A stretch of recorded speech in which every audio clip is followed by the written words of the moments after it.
Shalom sahabat Alpetra Ministry yang tentunya semakin cinta Tuhan, semakin cinta keluarga dan juga semakin berolahraga, rajin olahraga karena menjaga kesehatan.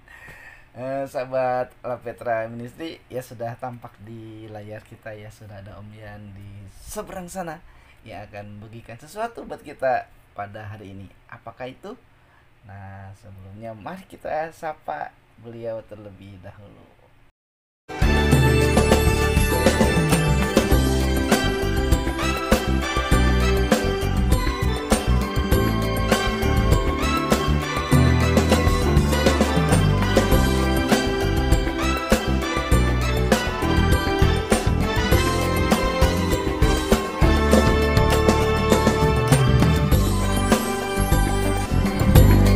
Saya semua berkat semua pemirsa Alpetra Ministry. Tuhan Yesus berkati sahabat Alpetra dimanapun kita berada.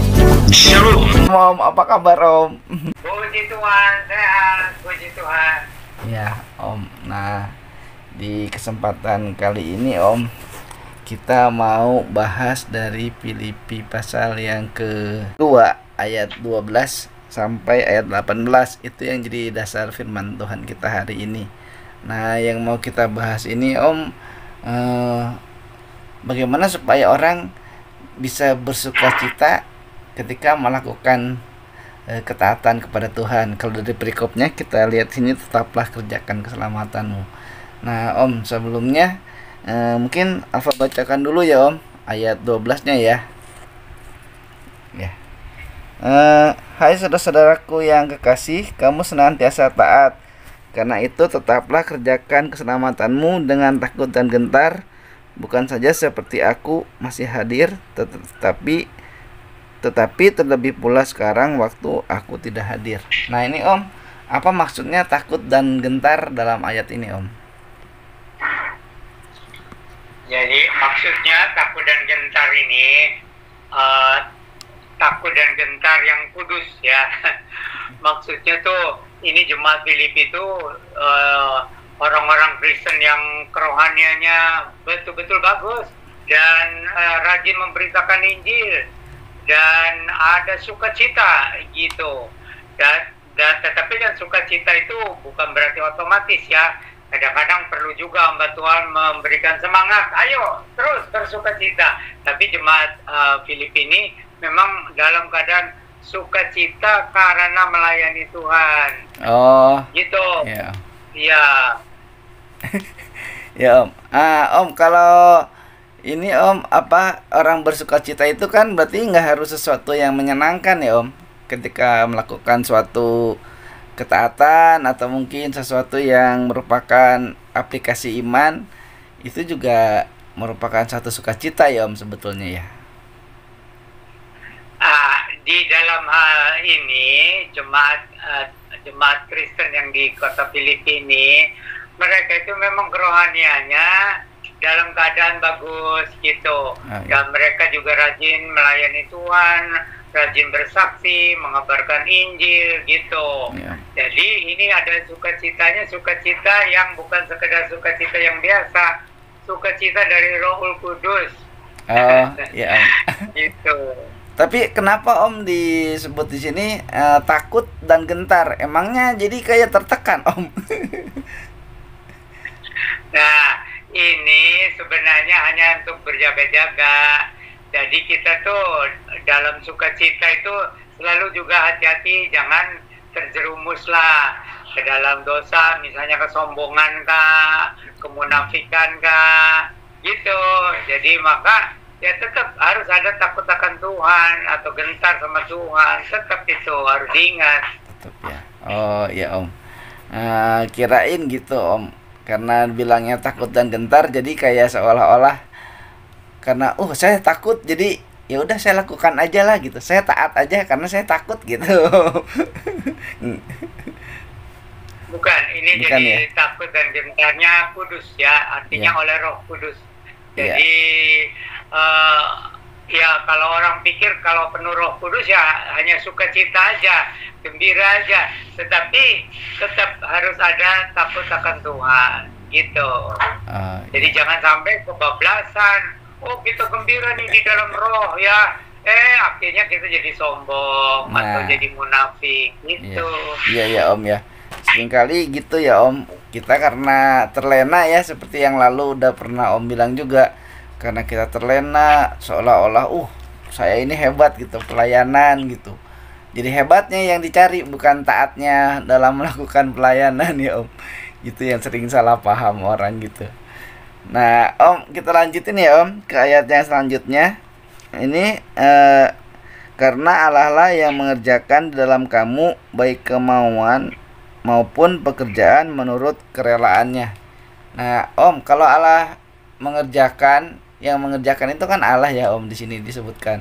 Terus kenapa manusia jadi harus mengerjakan kehidupan keselamatannya? Kan udah dikerjakan sama Allah Om.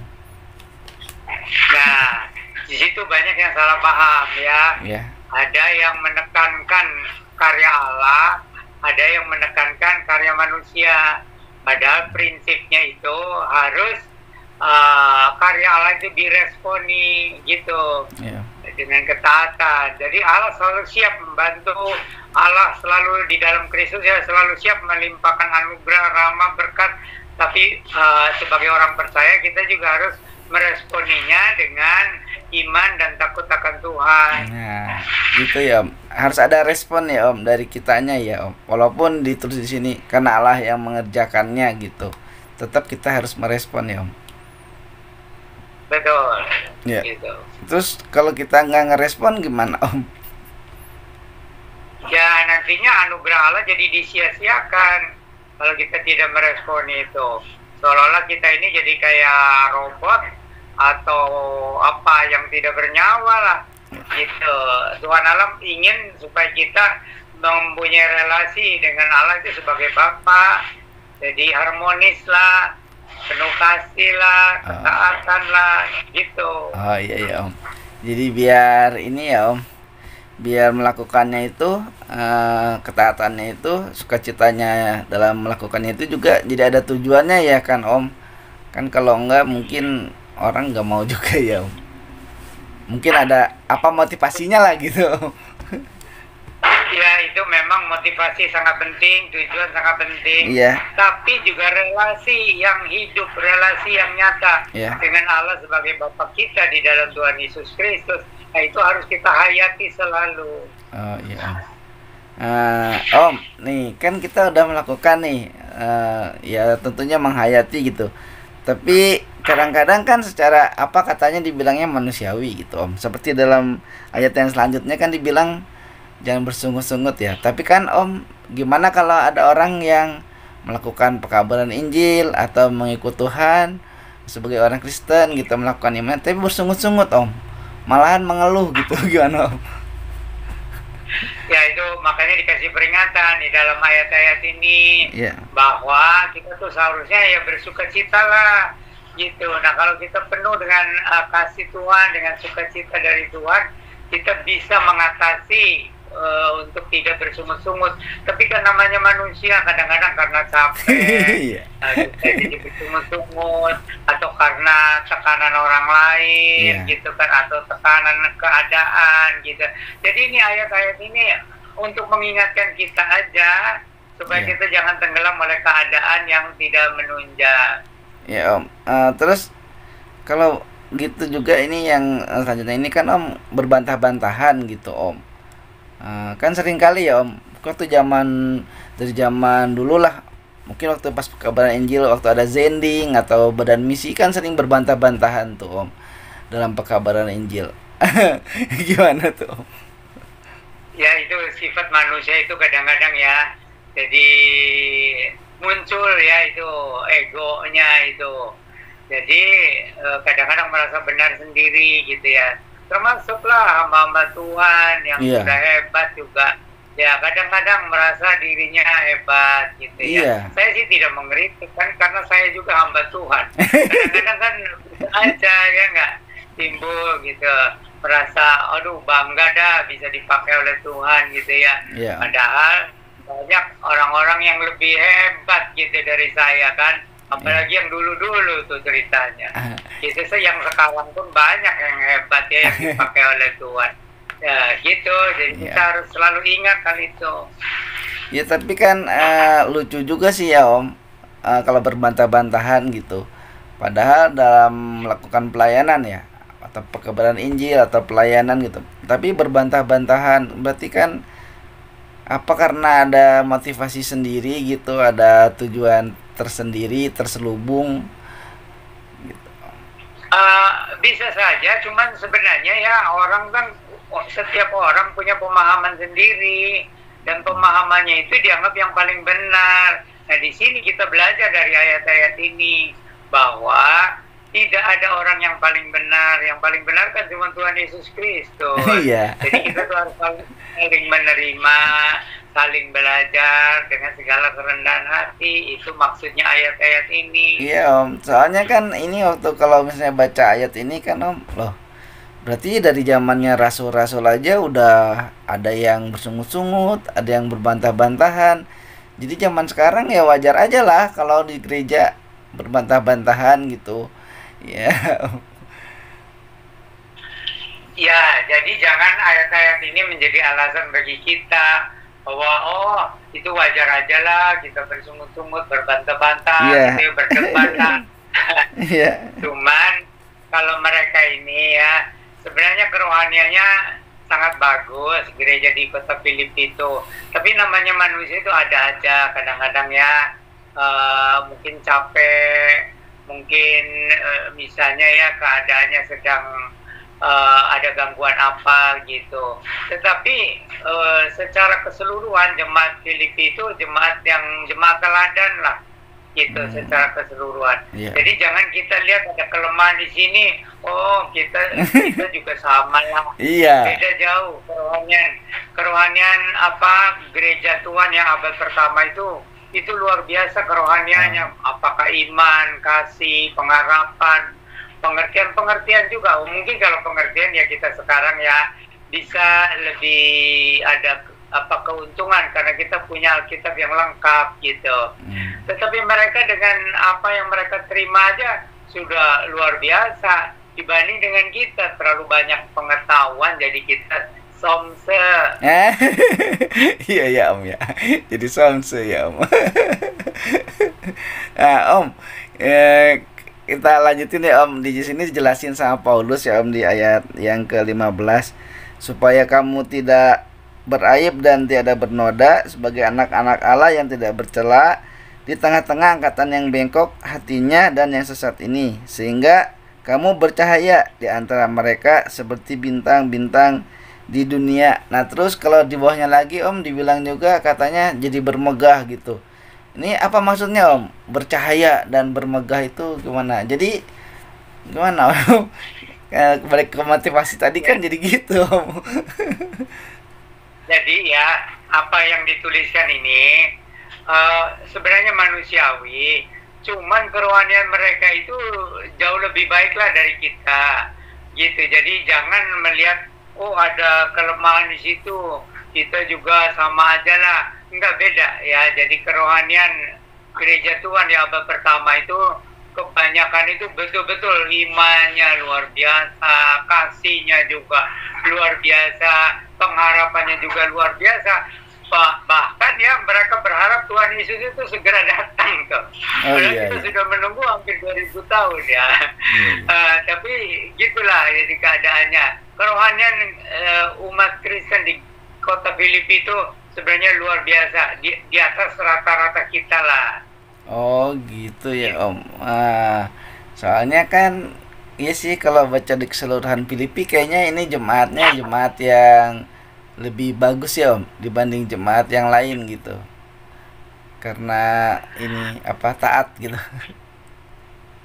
Setiap gereja itu ada kelebihan, ada kekurangan. Oh iya. Cuman gereja Filipi ini karena mereka rajin melayani dan rajin mengabarkan Injil, jadi ya bisa lebih baik lah. Jadi artinya tuh tahu nggak, kalau orang rajin melayani, rajin mengabarkan Injil itu, jadi supaya dipakai Tuhan ya selalu sadar diri, selalu introspeksi gitu. Iya. Nah, ya Terus kalau disambungin ke zaman sekarang ya Om, ini kan juga jadi kayak semacam peringatan untuk mempersiapkan diri dalam kedatangan Tuhan ya Om ya. Kita harus taat gitu supaya Tuhan datang, kita nanti diangkat sama Tuhan gitu, karena kita dinilainya taat. Ya, betul. Itu ya, gereja abad pertama ada, mereka itu berapi-api melayani Tuhan tuh ya.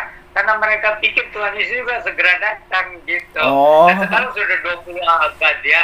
Iya. Jadi kita ini sebenarnya seharusnya lebih lagi seperti gereja di kota Filipi itu ya. Iya. Tapi kenyataannya kan hanya sebagian kecil ya dari umat Kristen zaman sekarang yang sungguh-sungguh merindukan kedatangan Tuhan Yesus datang kembali gitu.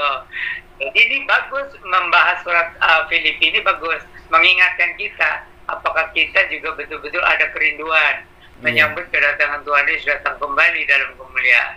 Iya, nah itu Om, cahaya itu mungkin juga karena Tuhan kan ada cahaya kemuliaannya ya Om. Maksudnya Paulus di sini kan supaya kita tuh bercahaya. Nanti kalau Tuhan datang kelihatan kan, oh ini nih terang nih, gitu, terus diambil gitu. Wah ini nggak bercahaya, nggak diajakin gitu. Nah ini ya supaya kita juga memahami bahwa orang Kristen yang sudah mengalami kelahiran baru secara rohani ya, itu ada cahaya tersendiri ya. Dan itu harus bertumbuh, bertambah ya cahayanya gitu ya. Dulu saya pernah bekerja sekuler dulu waktu masih muda, belum jadi hamba Tuhan. Itu lingkungan saya itu orang-orang di gudang ya. Mereka pun melihat beda katanya cahaya wajah saya itu, karena itu kan lingkungannya bukan Kristen. Gitu. Jadi malahan ada satu orang pegawai ya, sudah tua juga, dia bilang itu katanya Pak Yan itu mukanya agak lain katanya, ada seperti cahaya. Padahal saya sendiri nggak merasa, saya mah biasa-biasa aja gitu. Tapi memang begitu, kalau kita ya sudah lahir baru, sudah bertumbuh iman, kasih, pengharapan, itu cahayanya akan memancar. Cuman kita susah membanding-bandingkannya ya, nanti jadi sombong lagi. Kan kita tidak bisa mau nilai diri sendiri, ya kan? Gitu. Dan lagi kalau penilaian manusia kan subjektif. Jadi biar Tuhan yang menilai, tunggu sampai nanti Tuhan Yesus datang kembali atau kita diangkat oleh Tuhan. Iya Om. Kan juga itu ya Om, apa sih yang kata orang teh? Aura Om. Wis ini auranya Om nih gitu. Kan sekarang juga suka ada gitu, membaca aura katanya. Terus aura kamu kuning, aura kamu hijau, aura kamu biru gitu, aura kamu apa gitu Om. Nanti jangan-jangan aura itu penyanyi lagi. Gitu. Ya, itu aura-aura itu ya. Nanti waktu Tuhan Yesus datang kembali itu akan disempurnakan, ya, tapi memang tidak sama gitu. Jadi bagaimana pertumbuhan iman kita, pertumbuhan kasih kita, pertumbuhan pengharapan, pertumbuhan pemahaman kita, pengenalan kita terhadap Tuhan Yesus Kristus. Nah itu ada pengaruhnya semua. Jadi sekarang kita jangan menilai terlalu seperti sekarang ini, tidak ada penilaian yang objektif, baik terhadap diri sendiri, apalagi itu penilaian subjektif, juga terhadap orang-orang Kristen yang lain, terhadap hamba-hamba Tuhan juga ya. Jadi sekarang ini janganlah menilai kerohanian dia bagus atau bagaimana. Kita harus menganggap orang lain lebih baik dari kita, gitu. Hanya menganggap orang lain lebih baik dari kita. So kan nanti baru tahu waktu di pengadilan, orang yang kita hina-hina ternyata bisa lebih baik dari kita. Nah, pertumbuhannya itu ya, imannya, kasihnya, pengharapannya, pengenalannya terhadap Tuhan Yesus dan sebagainya. Iya Om. Terus ini lagi ya Om ya, tentang bermegah ini Om. Kalau dari itu Om, kan berarti mungkin itu yang dimaksud ya Om. Ketika Tuhan datang itu bermegah, itu maksudnya gitu, dimegahkan oleh Tuhan gitu. Kan Paulus bilang supaya di hari akhir, hari Tuhan, aku bermegah di hari Tuhan itu gitu. Oh itu sih Maksudnya bermegah itu karena sudah melakukan pelayanan, sudah berjerih payah.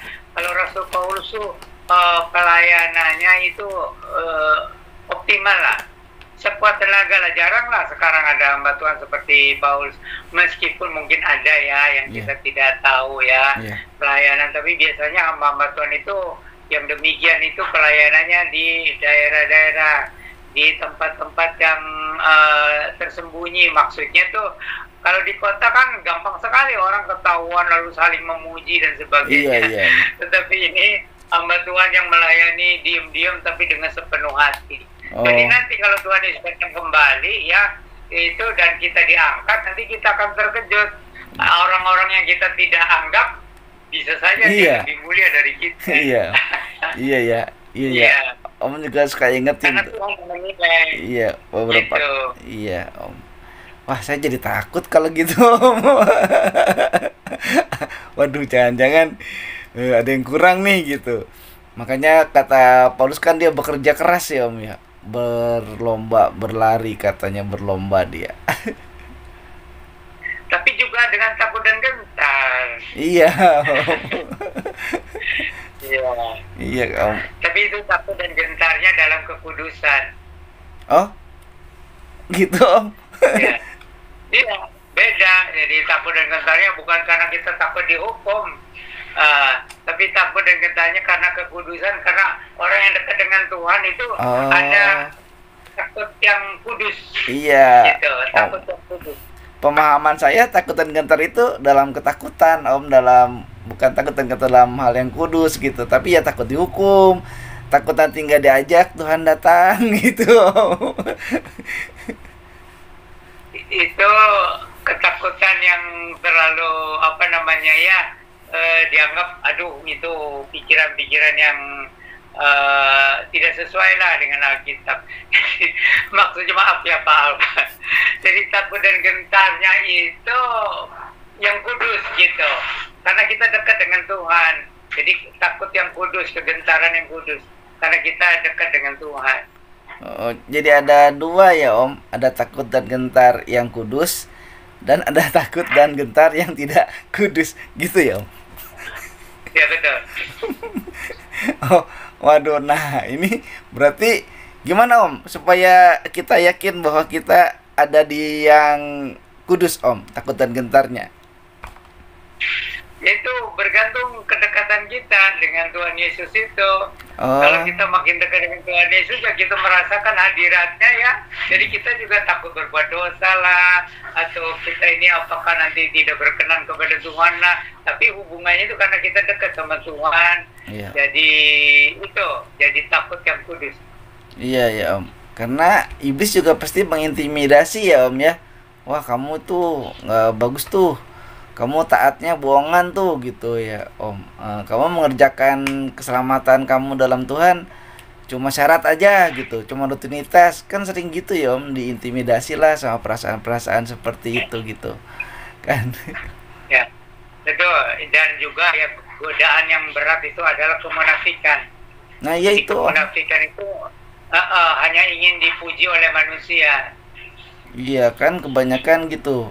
Makanya waktu yang lalu kita bahas melayani Tuhan atau melayani gereja, kan ada orang yang cuma pengen kelihatan, wah saya pelayanan hebat gitu, saya melakukan ketaatan nih sebagai orang Kristen, ke gereja, melayani, baca Alkitab, berdoa, berpuasa, berzakat. Jadi saya teringat ya, ada ayat tuh yang mengatakan seperti aku terpandang-pandang akan Tuhan gitu ya. Jadi kita tuh membayangkan Tuhan selalu ada di hadapan kita. Sama para rasul juga begitu. Mereka tuh melayani manusia tapi selalu seperti melihat Tuhan gitu. Tuhan Yesus juga kan pernah mengatakan siapa yang melayani orang yang hina-dina karena dia adalah hambaku, itu sama melayani Kristus. Oh iya. Gitu. Iya. Oke Om, udahlah, nggak takut dan gentar lagi saya. Karena saya yakin saya takut dan gentarnya kudus. Amin. Om, kita lanjutin nih Om. Nah ini pertanyaan yang di ayat yang selanjutnya ini Om, ini juga sering jadi apa ya, sering jadi celah untuk diperdebatkan atau menjadi apa ya Om, menjadi keraguan gitu.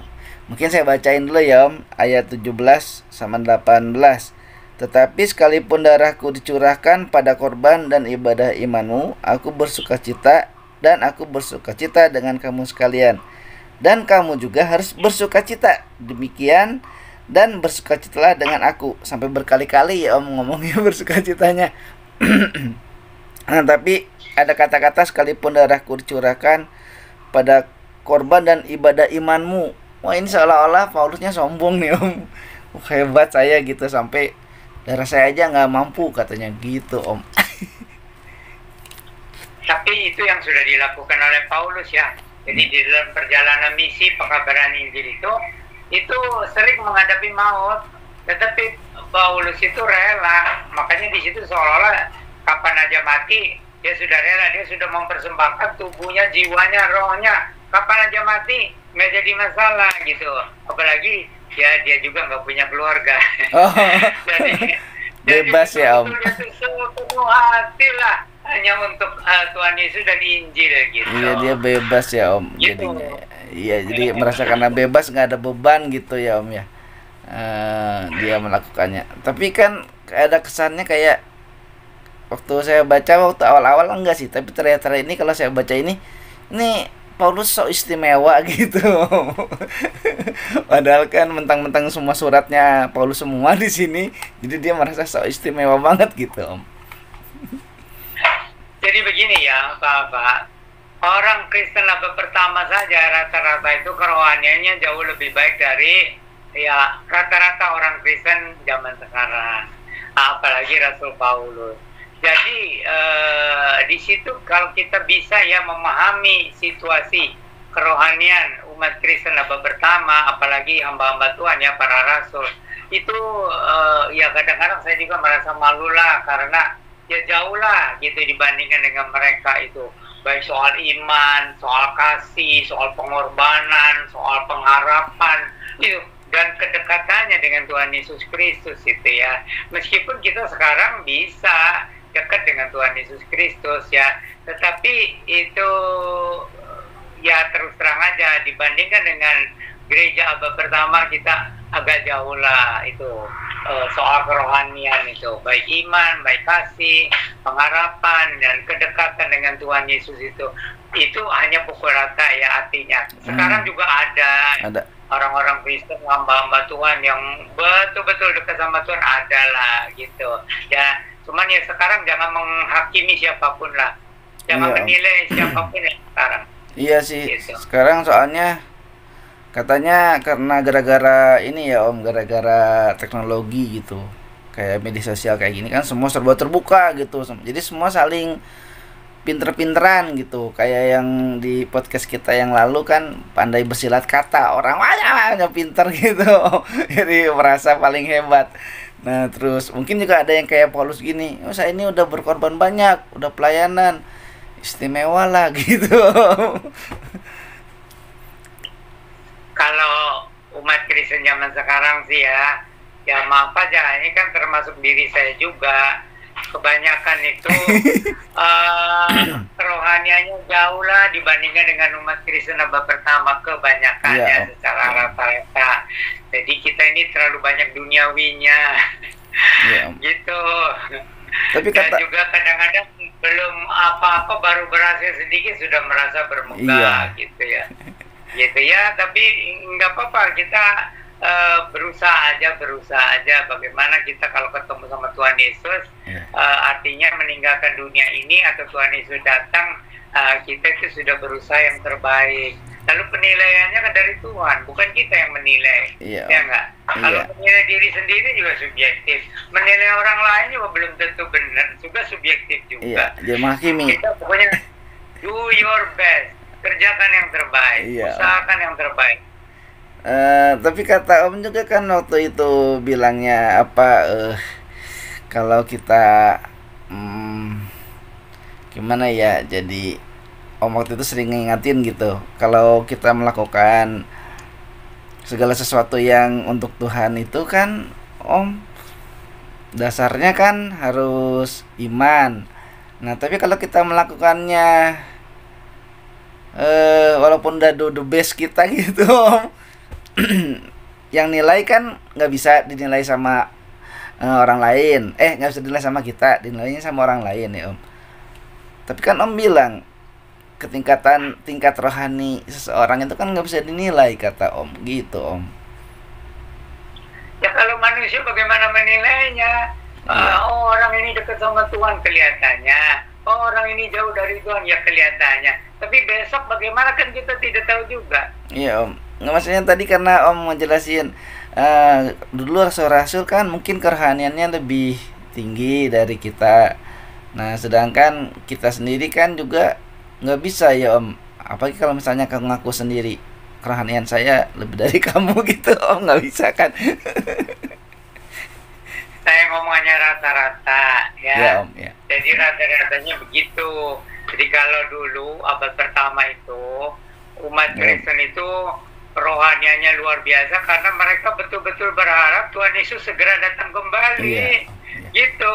Apalagi para rasulnya. Makanya mereka itu ya dalam melayani Tuhan itu luar biasa, itu betul-betul berkorban, tubuh jiwa roh itu sudah siap sedia aja gitu rata-ratanya. Itu umat Kristen abad pertama. Beda dengan umat Kristen abad sekarang. Ada yang bagus sekali, ada yang suam-suam kuku ada. Nah itu kita bisa baca dari 7 gereja di kitab Wahyu. Pasal 2 dan pasal 3 gitu. Macam-macam lah orang Kristen atau gereja gitu. Iya Om. Gitu ya Om ya. Satu lagi Om, ini kan berkali-kali ditulis di sini kan bersukacitalah. Kalau dari bahasa Yunani-nya kan kairete itu ya Om ya. Nah ini bersukacita terus. Tadi juga Om bilang Paulus kan memang sendiri hidupnya, jadi dia enjoy aja Om.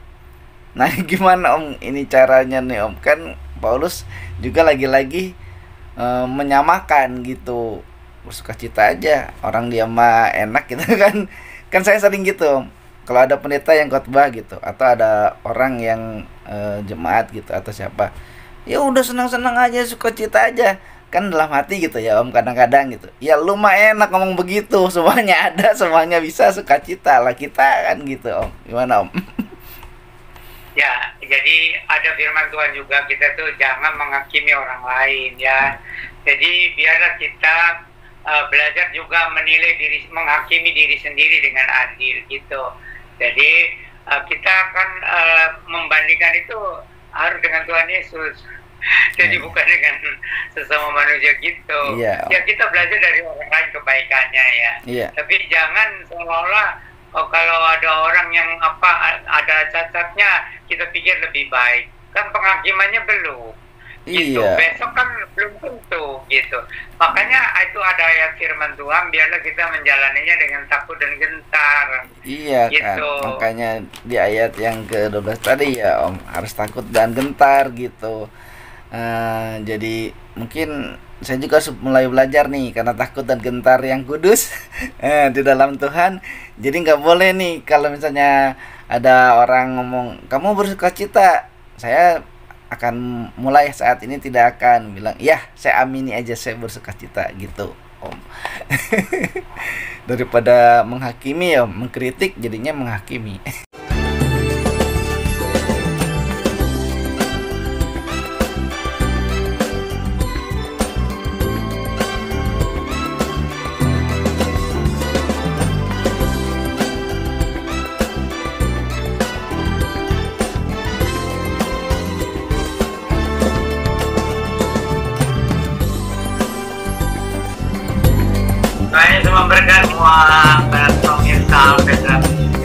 Tuhan Yesus berkati sahabat Ampetra dimanapun kita berada.